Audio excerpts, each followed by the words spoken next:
Okay, welcome everybody. This is Clancy Jones. He's a musician. He is a good friend of mine. We actually play basketball together on Mondays. So, um, Clancy, the first question I have for you is, who is your biggest music influencer?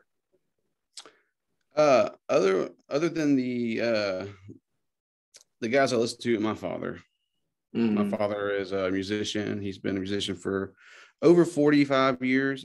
He's up in age now, so he don't really play out live. But I took a lot of stuff from him as a kid and all the music he listened to, and just kind of took from that. And he's a just an excellent songwriter. And to me, in my opinion, don't get much better than him. And I'm sure there's tons of other ones, but like for me personally, the way he crafts his lyrics and makes everybody feel like you're right there or you've lived that story before. Yeah, that's where I'm at with that songwriting thing. Other than that, other influences would be Nathaniel Rateliff, a bunch of the Houston hip hop scenes, like a good, like the lyricists down there are like some of my favorites. Because I grew up in Houston area and I was influenced by UGK, MJG, and all that stuff and how they craft their lyrics. And um, shoot, Guy Clark, Towns Van Zant. Those are some other ones that are really high on my songwriter chart. But before that, my father. Mm-hmm. So, like, what was like your what was like your childhood like, and did your father like introduce you to music, or was it always like a passion? Just My childhood was, I grew up, I didn't really have any rules. My mom was real lenient with me. I'm the oldest of five. So mm, um, I got in trouble all the time. I was always in trouble. I was always running the roads. Um, it was kind of hectic. My mom and dad divorced when I was like 20, but before that, it was, pretty wild and crazy because that's who my parents are. And he introduced me to music. So every Sunday, like today, when we were kids, he'd set us down and we'd all sing songs. Then he'd play on the guitar. And mm-hmm. I got twin sisters and they all play and we'd all sing and do our thing every Sunday. And he'd drink his beer and sing. And that was his little audience for the Sunday. Uh, but yeah, that's pretty much, yeah. What kind of genre did your dad do? Is he more like country, more like folk, like? It's like a folk singer songwriter style of playing, a bunch of finger picking. If Mm, you're familiar with it, the majority of his songs are finger picking, slight strumming, but it's kind of like real life songs, and it kind of pulls your heartstrings, and mm, everyday life, man. right, right. So like what would you say that some of your biggest struggles is as an artist? Biggest struggles. Yes.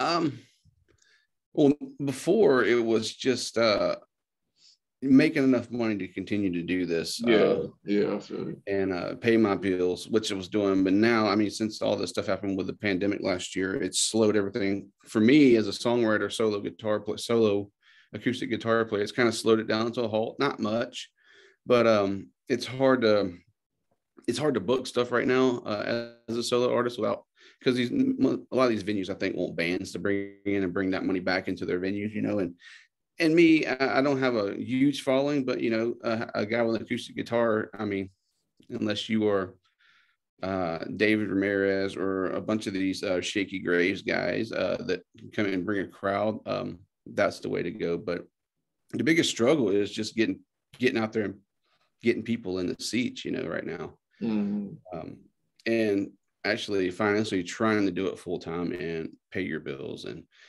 I live in the rural. It's hard yeah. because you're not in the mix of things. You're not in all that stuff. And we're about to change that hopefully in the next 3 to 6 months. We're going to be making a move to a city environment, and we can really just dive into what we're doing even more than what we are now. Where are you So thinking like be like Houston, Dallas, or like the city?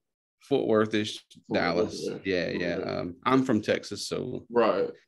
I love Oklahoma, but we've been to the city and we tried Tulsa. I think where I'm headed and where my wife and all her clients are out of Fort Worth and Dallas too. So it's Mm, like it only makes sense to go that way and go that way, right. you know Mm, make our way that way. So, right. but Right. it's not too far from the families and everything. So we're Right, yeah, because still Fort Worth's on like 2.5 hours from Dallas. It's really not that bad. right, right. It's really not that bad at all. Mm-hmm. So like what so you classify yourself as a folk artist, you would say? I don't really classify myself any genre. It's more of Clancy Jones music. I write all my own music. So Gotcha. I Okay. guess Yeah. if the critics wanted to classify me, I got songs in the Americana range. I got songs in the folk range. I got songs in the I guess rhythm and blues genre. You know, I mean, it all varies in what I want to put out and write and record. But Hmm. I don't know. I've heard I was a country. What do you call it? Grunge country. Yeah. So it's like I don't. I've never heard of that before. Oh I've yeah. been called a crossover artist. Oh God, all kinds of stuff. So I don't know. Clancy Jones music, man. That's That's funny. all it is. Yeah. So I want to know about the Ghost of Taffersville. So how did that all kind of come out, and like, what was your favorite song on that? My favorite song on that was probably it was it was probably let's see, probably Sad and Blue, the way I recorded it and arranged it, because I did it in like 3 days. I wrote the song, and right before I got into the studio I was like, all right, I could probably do this one. Let's just do it. Let's just try it. And we went in there and just nailed it in like 3 takes, and I was like, okay, cool. And that was like my first real time in a studio back in 2015 and 16, like really recording my music. The first time I recorded was with a hip hop artist out of Dallas, actually still doing it. We just went into a studio and we recorded everything live. And he didn't really know how to record with an instrument. You know what I mean? He was just doing vocals and making beats. So I went in there and did that with him and cut like 3 songs. But Sad and Blue off of Ghost of Taffersville, my debut. It came about, the Ghost of Taffersville is from a place in Austin I lived at. It was like it's like a homestead. It's actually about to be sold and bought right now and by somebody else, but it's like 10 homes that was moved out in this weird southeast Austin property. And it was all a bunch of artists that lived out there, musicians, jugglers, Guinness Book of World Record juggling, fire dancers, you name it, they lived there. There's about 20 people that lived out there, and I was one of them. Well, I didn't have a lease at the time there. I was just kind of squatting because the person I was giving my money to for rent, she lived right next door. It was like shotgun style homes. Anyway, I lived there for about 2 years and wrote a bunch of songs there. Just kind of got away from the city. But where the Ghost of Taffersville comes from, I was talking to my neighbor. His name is Dickie Lee Irwin. He's like an Austin musician fixture up there. I mean, the country swing stuff, just really just a jolly guy. And we were having coffee one morning at his place. I was like, man, I think I'm gonna name my record The Ghost of Taffersville, because you said, if I ever leave here, nobody even know you're here. You're just like a ghost. There's no records of you living here. So like, oh, the Ghost of Taffersville. And Taffersville was the name of it. He was Talford was a older black man that owned the property, and his wife Elizabeth ran it. So they named it Talfordsville. So That's cool. yeah. I never met him before. I met Elizabeth, and she's the sweetest, but she's fiery too. I'm glad I got out of there when I did, because she probably would have had my butt if she knew I was living there without no lease. But I was paying my rent every month. I just didn't have no lease. So anyway, yeah, that's where that came from. The Ghost of Taffersville. I was living out there in this weird little hippie commune kind of, and it wasn't even hippie commune. It was more like a commune, and it was pretty cool, man. Yeah, I feel. Yeah, I like the title. Like I was like, the Ghost. That's kind of catchy. You know what I mean? I was like, that's different. Mm-hmm. Yeah, I was really Right. keen to know where that came from. So, what is in store for you for the future over the next? I know you talk about moving, but like upcoming projects, songs, tours, or anything. Yeah, I have a record. I just cut a new record last year at the tail end of the year in August, and finished it up in April of this year. It's called Found My Way. It's a 7-song LP. I got cut 2 videos here in Duncan. I cut them, used all the locals and all the good stuff here to support the community and keep the arts thriving in this area, if we, as much as we can, using local people and just putting people out there and letting people know what's going on. But got 2 videos here in Duncan. I got 7 songs and released 2 singles, hopefully first of the year.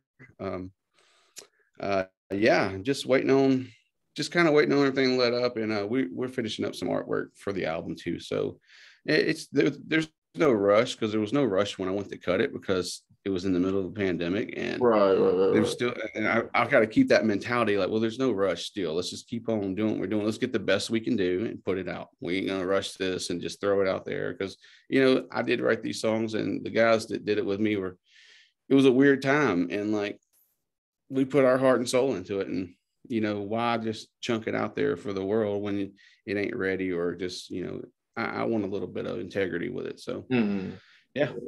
So like what? But yeah, touring and everything too. Yeah, I'm planning on booking some tours in the summer, and just getting back out there, man. Right, that'll be good. So like what all on the business side comes with like trying to make the album, trying to make it sound like, how long do you personally take? As far as writing the songs? You're writing the songs, yeah, like picking out which ones that you like. Oh man. It is. It's one of those personal processes. Everybody has their own, kind of like how you shoot free throws from when you started when you were a kid to now how you shoot, you know what I mean? It's kind of like that. Like as my songwriting grows, so does my process, I guess. It either gets shorter or longer. But I'll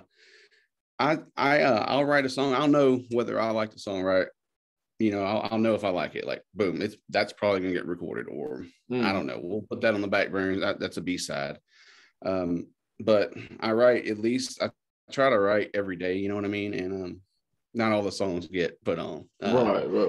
And what I do, I'll bring. I'll say if I'm gonna try to record 10 songs, I'll bring 15 songs in there, and we'll hash it down to 10 to 9 or 10 songs, and those will make the cut. And it just depends on how much work the song needs compared to how the song's already just put into place, you know what I mean, and composed. So that makes a big difference too. So yeah. So what is what is the best advice you've gotten so far in this musical journey that you've had? Don't give up, and don't listen to people that doubt you. You don't listen to that at all. I mean, I just was told that 7-song EPs or LPs are hard to promote. Well, a 4-song EP just won a Grammy, a year and a half ago. So I'm like, you can't listen to what people say. Yeah, take it in, but don't take it to heart. Keep doing your thing. Be original, be unique, and who cares? As long as you're happy doing it, do it. Right, yeah, you're right. So my last question before you go is, how has music impacted your life? Oh man. I got into music. Well, I was young when I got into, I was kind of young when I got into music, but I got into trouble. I was looking at some prison time back in early 2004 and 5. I did that too much. And I was looking at possibly some prison time, and I didn't get it. I was really lucky, and I counted my blessings, and I never went back to that lifestyle. And I could get into it with you, but it's a little wild. But I never went back to that lifestyle. Yes, and maybe after, maybe. Right. Yeah, I never went back to that lifestyle. It changed my whole way of thinking, and I kind of hold myself up in my room. I was in college at the time too. I hold myself up in my room and just really honed in on the guitar and learning how to play the instrument and learning everything about it, learning songs, trying to write every day as I could. And it just, it kind of put me in another headspace, a positive headspace, you know what I mean? And kept me away from the people that I didn't need to be around, and gave me an excuse to stay away, you know what I mean? Right. It's changed my life in many ways, but one is this really it opened my eyes to what I can really do, and if I really put my mind to it. Right. So, and it goes with anything you do, you know what I mean? So, right. So what are some of the questions that you have for me? I'm excited to hear these. Well, I've met you, I think, twice or 3 times at the gym. I just learned about you. You're like the second leading scorer in Duncan history. That's pretty awesome, man. And you got a smart jump shot, by the way. I dig that. Thank you. So in high school, was it a 4 or 5A? I mean, 5A. How was the competition compared to now? To college? College is a lot harder, yeah. But like high school, we played really good teams. We played like Boston MacArthur, Ardmore, Altus, you know what I mean, Ada. I mean, we played schools like that. So it was hard, but I think what helped me now is just playing like AAU, like playing in Texas, playing in Houston, playing at the Gasso in Dallas, playing in LA, playing in Vegas. I think that kind of helped me get ready, but now it's just so hard because the COVID year, so all the seniors and everybody came back. You know what I'm saying? Ah, So like, you know what I'm saying? So like this is their last year here, but like we're like a really talented team. So like guarding All-American, guarding all conference guards, we have guarding 4-year players. It only makes you better. You know what I'm saying? So like yeah, I'm exactly. kind of paying the dues right now and kind of just working out in practice, working hard and just kind of staying ready till my name is called. But I think I think really just the competition from high school is just really the physicality. Really Yeah. like you got to get Mhm. stronger. You got to Yeah, realize that you may not be the guy anymore. of You know what I'm course. saying? Because Mhm. everybody's like that in college. No matter if you go NAIA, D1, D2, like everybody was the man at their Mhm. school. At least top three. Absolutely. You know what I'm saying? Absolutely. So Yeah. I think that's the biggest I think change. I think so. I think that's where a bunch of these kids coming out of high school fail to understand like Yeah. that next tier level. Like if you ain't ready for it, you're gonna have to work your tail off to even Mm. get looked at. I Right. mean, you're gonna have to. I mean, you come out of high school weighing 160 pounds soaking wet, but you're scoring 30 points a game. Well, you might get stopped and not be that 30-point game guy Right. because Right. there's a guy just as good or better and bigger and stronger and faster. And Mm. that's where that work ethic comes in, I think, Right. in the college levels. And honestly, So man, I tell people all the time, it's really just attitude, staying positive. If you have a yeah, crappy attitude, arguing all the time, I was like, coaches wouldn't. That's at any level. Like, because I've seen so many talented kids, man, that just get left behind just because of this what's up here. You right. know what I'm saying? And Mhm. that's probably in music. That's probably in everything. Like, you know what I It's mean? Like, crazy because we've played against some of those guys here in Duncan that are yeah. super talented, and they can't shut this up to Mm, make this work. You know what I mean? right. So I'm like, guys, y'all just play. But no, another question I had, did you see yourself becoming a college basketball player as a kid, or is this something that Yeah. coming into high school you kind of grew in your body and that's kind of what you wanted to do? Nah, man. My mom played in college. My uncle has numerous records in Paducah. It's a little town called Paducah, Texas. Yeah, I know you. My cousin, he was actually on YouTube. He played at Texas Tech. So like my whole family played basketball, like everybody. Nice, So nice. man, when I was 5 years old, that's all I wanted to do is play basketball and football. That's all I wanted to do. All I wanted to do. All I wanted to do.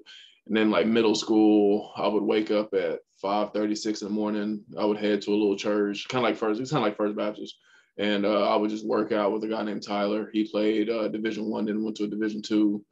Worked out. He was a Mormon actually, so he was only here for mission. And then I met him, through some friends, and so Yeah, we started working out together. I was like 12, 13. So I did that every morning in high school. I wake up at 6 and go shoot. You know what I mean? It took a lot of work. Like it takes a lot of work. oh So I knew, man, that's yeah, important at that age, like yeah, getting those it's reps at so that age. important, so important. But Yeah, I think with the support system I had and kind of knowing how college basketball is and kind of what all goes into, I think that helped me a lot more than having nobody yep, there, to tell me. So of course. yeah, so they paid a lot of money to help me get trainers and kind of get the right stuff and right information, like weightlifting. I started weightlifting when I was 13. You know what I mean? Like just little stuff. You know what I mean? Try to eat Yeah, the right things, and it helps that my mom played college basketball. And everything. It she helped can me because prep you after as you games, go. we would always talk about it. She would see what she Mhm. saw. I'd be, okay, I see that. You know what I mean? And we would talk about, there's been a lot of arguments. You know what I Right. mean? But like it was, my stepdad coach at Duncan. He's at MacArthur Middle School now. So Oh wow. yeah, Okay. so I mean, it was, I mean, You yes, infused in that, baby. You yeah. infused in So it. yeah, so I Yeah. had a lot of positive influences. Like my best friend, she played basketball and played softball at USL. So I mean, like it's just like all my friends, like my other good friend Josh, he played baseball at Tonkawa, but he also played basketball. So I mean, it's just like a lot of just positive people in my life That's that's cool, man. played and that I've kind of just worked. You know what I mean? But my motivation was always being in college and making something out of myself that way. So Well, good, and that's really important that you have a system. Did you were able to have a system to do right, that? I mean, right, that's super important, and it's valuable, man. yeah, It's valuable as you get ready to exit basketball and get into right, real right, life stuff, and having that support and knowing what to do when shit does hit the fan. You know what I mean? Right. It goes by fast too. It goes by so fast. Yeah, Like yeah, just yeah. seeing the high school kids now, I'm like, wow, that was me like 4 years ago. You know what I mean? It's just crazy. Like, Are you in your second year? this is my junior year. Oh, your So junior year. my Okay. junior, but I'm still a freshman basketball wise. I redshirted in my first school in Kansas, came here and it was a Yeah. COVID year. So I'm still a freshman, but I'm a junior in the classroom. So Oh, cool. So you can yeah. So be this out is of this is school my still playing first ball. technical year playing. Yeah. Okay. Technically. Right Yeah. on. So I still have a long Uh, time. who was the most defender you just, or the person you played against, that had you got the most memorable, taught you a lesson, maybe There's a you taught couple them a of them. lesson? There's a couple. So it was actually the NAI All American my senior year of high school. His name was Cameron Hunt. He went to Southwestern in Kansas. God, when I went up there to my visit, they were like, you kind of play like him. You're a left-handed, tall, athletic. You know what I mean? So I was like, all right, man, he can't be that hard. You know what I'm saying? Everybody thought he was good. I was like, man, he can't be that good. And I got there, and we did like some little drills, and the team came, and they were like, Kev, you're gonna play every game 5-on-5, and you're guarding Cameron the whole game, and you're gonna sit and see how you play up against him. And I was like, man, cool. You know what I'm saying? I was like, in high school, I'm averaging 25 a game, 24, 25 a game. I'm like, man, it's gonna be easy. You know what I'm saying? Yeah, you up for it? Yeah, so I'm up for it, man. There's nothing I could do. Like he's strong left hand, so I tried to force him right. He was boom, boom, boom, going crazy. Jump shot on my face. I'm playing back off. He's hitting it. I'm guarding him like just middle, nose to nose. He's going past. I was like, man, there's nothing I can do. I got like 2 stops on him, and Snowed like, you in, huh? yeah, bro, he was killing me. And I was like, and I looked at my mom because they were sitting over there. I looked at her, and she was just like, you know what I mean. And then like the kids, like they were like, you're actually not playing bad on him. You know what I mean? And Right. and then but that year he ended up averaging like 31 points, like 7 assists a game. So he was killing everybody. 30. But yeah, he was Yeah. going crazy. He's actually on the head German national team now. Oh, right on. Yeah, so man, like, yeah, I got to say out. And then my sophomore, so what changed everything for me? Because I had a good work ethic, how I told you before, but I really, really locked in after my sophomore year. I played a guy named RJ Fisher for in this playoffs. He was going D1 to the Air Force, I believe. Don't quote me on it, but I know he was a D1 football player, but he was good at basketball. He could have played basketball somewhere. Right. And God, he was strong, thick, physical. And I was sophomore year, I was like 145, 150 pounds. You know what I mean? But he was like 180 solid. He's a football player. Yeah. God, I only had 3 points sophomore year playoffs. Yeah, I was in my head. I had an attitude, didn't play good. I was so worried about scoring. I was like, well, if I don't score, I'm not locked in. And he's face guarding me, move. I couldn't move. You know what I'm saying? And I was like, God, first of all, I know I have to get stronger with the ball and just period. And I was like, and I got to be able to get my shot off if I can't get to the hole. That's why I shoot a lot of pull-ups now, because if somebody's stronger than me or whatever, I'm quick enough so they'll think I'm driving. I can just pull up. You know what I'm saying? Right.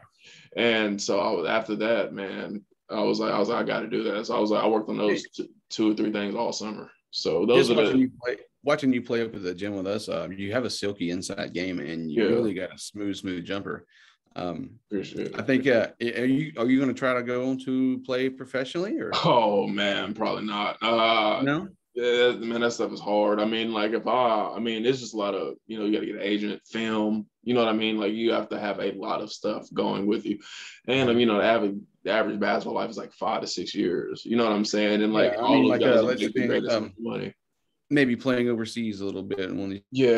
If I was lucky enough to do something like that, I would heavily consider it. But at the same time, if I play these next 3 years, I'll be 24 years old. Yeah. You know what I'm saying? If I continue to keep playing, I'll be 24. A lot of basketball over these years. You know what I mean? And I don't know. It's kind of just, it'd have to be a thing I would have to heavily consider if I was able to get there. But you're still young. The 24 is still super young. Yeah. So I got one more question for you.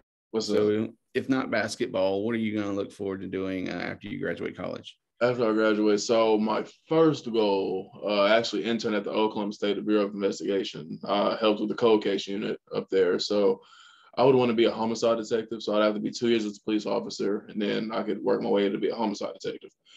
So I want to do that, or I want to become a public speaker for like oppression, women's rights, wrongful conviction, stuff like that. Well, That would be awesome too. Those two things I'm really looking forward to. If I do the homicide detective route, I still want to be a speaker and help the minorities and police officers combined. You know, that is a big, huge gap in American society. So those really the 2 to 3 things I really, really, really want to do. Well, that is something to be passionate about, my friend. Yeah, helping Mm-hmm. everything I'm doing is centered around people and just helping people. You know, so I really don't care for the glory necessarily, but you know, I just want to help. Hey, it feels good. If it feels good, it feels good. You know. Yeah, if it feels good, it feels good. So, are you ready for your bonus questions? Yeah. I'm excited to ask them. So, I know you have a bunch of tattoos. Obviously, I have a bunch too. So, yeah. So, what is your favorite tattoo and why? Okay. Story time. It's my jalapeno. The jalapeno. And he's an intoxicated jalapeno. It was actually a free tattoo. I had got a tattoo that night by the guy. He's like, I want a jalapeno, and I wanted to have a gold tooth. So he's got a gold tooth. You can barely see it, but it's probably my favorite because it's the most random one I've ever gotten. And probably my owl right on my hand. Yeah, my newest one. It's kind of like my spirit animal. It's a horned owl. It represents protection and home, just being here and just protecting your home. You know what I mean? So probably that. Yeah, that's fun. I love little jalapeno. I didn't even know you had that one. Yeah, you don't see it unless I have my shirt on. Yeah, that's funny. Okay, the next question is a more serious one. 3 dinner guests to choose from, dead or alive. Who would they be? 3 dinner guests. Dead or alive. That's pretty good. Probably Madonna. Oh, Madonna. She's just a crazy character. Let's see, who else? Jordan or Kobe. Okay. And the third would probably have to be Moon Mullican, which is my third cousin. He's a king of the hillbilly piano players, and he was in the Nashville Songwriters Hall of Fame. But back in the day, he played with Hank Williams Jr. and Sr. and all that stuff. So probably them 3. That's 3 to 4. Yeah, that's different. Moon, Kobe, or Jordan. It don't really matter. And who else did I say? Madonna. All right, 2 more. So if you could perform with one person ever, who would it be? I've already done it. Who? My father. Oh, that's sweet. Yeah, I got to do it before the pandemic. Like our only show we ever had together, and he's in the beginning stages of Parkinson's disease. And before his fingers get all, we got to play a show together in Austin, Texas, back in the days, back in 2019, and that was probably the most special show I've ever played. I played a bunch of big venues and stuff, but that one was like it took the cake with about 20 people there. So I was like, all right, that was it, man. Right. That was it. I got to do it. So you're right. That's awesome. I can die happy, man. No worries. I don't have to play nothing else. I got to do it with my old man. And right. So last question. So who would you want? So this question, you have to actually have a connection with them. Okay. So who would you want to see on this YouTube channel, and could you help me get them on there? If I have a connection with them,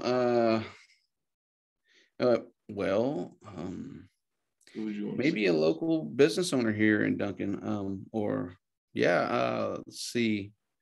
I know a few of them. Maybe there's a yoga. My wife, I'd love to see her. She's got some interesting stuff that just happened. So Jilly Bethany, my wife, Cactus and Pedal. Yeah, that would be. I've seen her. She's so good with the camera. Oh my goodness. I've seen her pictures, and I'm like, they were so good. That's why I told you I was like interview for a photo shoot. That's why I told you. That's why I was right. Her pictures are so good. She is a wizard with that camera, and her eyes just pristine. And I learned so much. I work with her side by side, and I just learn every time we have a photo shoot. We've did hundreds, but like I still continue to learn stuff from her. And yeah, I'd love to see you interview her. She'd be cool. And there's a business owner here in town that's I'm trying to think who it is. It's right on the tip of my tongue. but I'm gonna say my wife now because I cannot remember the person I was gonna tell you because yeah. Yeah. That'll be awesome. Yeah, I didn't even think about that. Yeah, she'd be awesome to do. Because I haven't had a photographer yet or anything like Yeah, that. I man. haven't had one. She is the head honcho at Cactus and Pedal here in Duncan, Oklahoma. We have a studio here in town. She's a 15 plus year veteran, and my cat's trying to get in the door right now. She's learned to jump up and try to grab the. Oh, try to grab the door. Yeah, Jesus That's Christ. funny. But yeah, she's a Yeah, 15 plus definitely. year Yeah, veteran. see if she want to do that. That would be awesome. That would be so awesome. Oh yeah, you enjoy talking to her. She is an interesting woman. Yeah, that would be awesome. Yeah, But I want to thank man, you, Clancy. I appreciate you having me. Yeah, I'll post really soon. I'll text you and everything, and we can get everything Yeah, no done today. worries. Yeah. So thank you so Yeah, much, man. Clancy.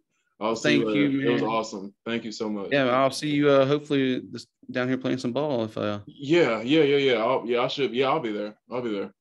So cool, man. Well, if I'll I see you. don't, keep in touch with me, bro. I'll do the Yeah, I same. will. I will. I got you. I'll see you later, Much Clancy. love. Appreciate you. Yeah, bro.